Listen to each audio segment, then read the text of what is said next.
Hello everybody, welcome back. Today as well we have got you another video. In this video I'll show you how you can make a sound on Snapchat.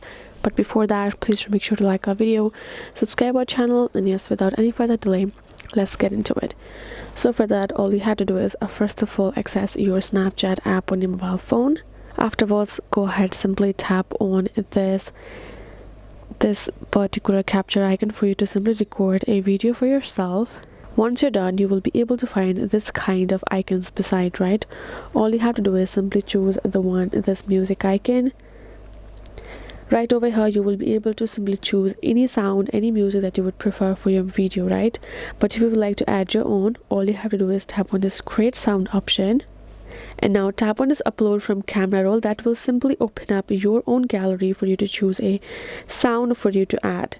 If you do not want to, tap on this drop down icon. Again, tap on create sound, tap on record sound, and now you can simply go ahead, record a sound that you would like to use for your Snapchat videos. And now go ahead, tap on the sound name, say anything, tap on save sound.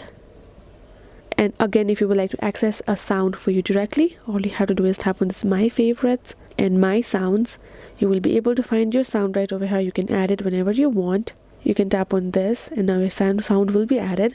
Again, you can go back, tap on my favorites, and again tap on create sound. Again create whenever and whatever you like. That is how you can do it. Hope this video was helpful to you all. Thank you so much for watching, and yes, I'll see you guys in our next video.